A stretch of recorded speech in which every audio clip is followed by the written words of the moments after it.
say you are such a beautiful person. You have a beautiful spirit. And I've only been around you twice. Thank you. Tiffany, you have raised a wonderful daughter. And I love her for doing something like this and just being the person that she is.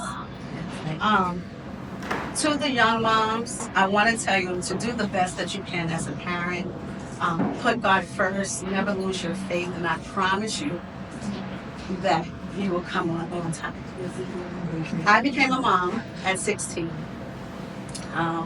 Was afraid to tell my mom. By then, my dad had passed away, but I was afraid to tell my mom and my grandmother because they thought because I was an honor student that they didn't have to talk to me about the passing, right? Mm-hmm. So they thought, oh, she's smart enough to know not to do X, Y, and Z. No, that was not the case. So when I got pregnant with my son, I knew I was pregnant, but I was like, how am I going to tell her? I went to her job one day and I vomited. She said, "We're pregnant?" I was like, I don't know. Now, I knew I was pregnant because I was about half of the size of my baby, but my breasts were big, so I knew something was wrong. And so she told my sister, take her to the doctor to get a pregnancy test. She came back, she said, what are you going to do? I said, I'm keeping my baby. That's what I'm going to do. There was no other option for me. I felt like there was no other option for me because I did not believe in abortion. Because I knew that I was going to make sure that I took care of my kid.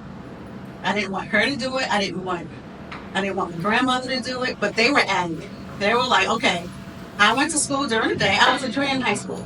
So I went to school during the day. My grandmother watched my son during the day. Easy, and it was not.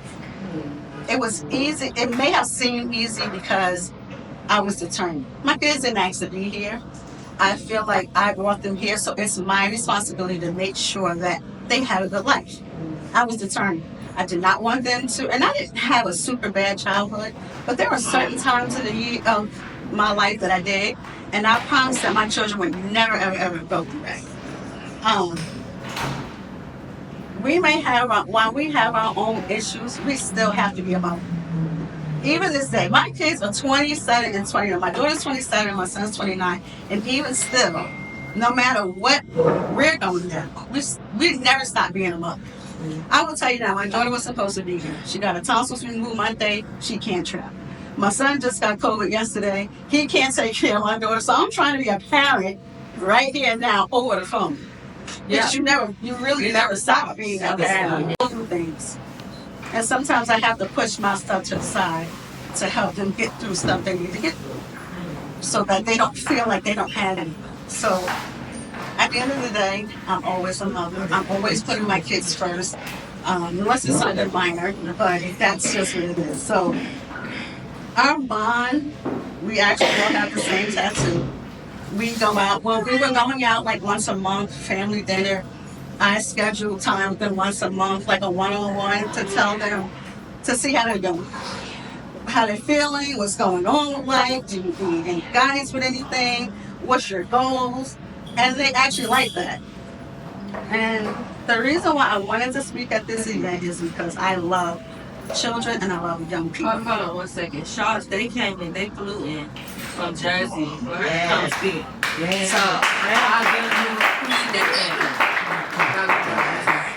So when India posted on Facebook, I must have liked it. And India said, I wish you guys would come. I said, well, when is it? We'll come. And she told me, and we're here.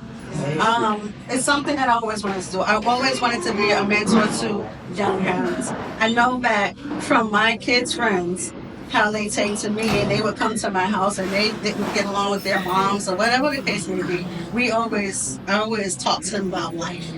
I always treat them like they were my own. And so I hope to continue things like this, to be able to help someone near or far, just because I know everyone does not have the guidance and that they should have from their parents, their friends, their family, whomever. And so I'm happy to be here, and I thank you so much.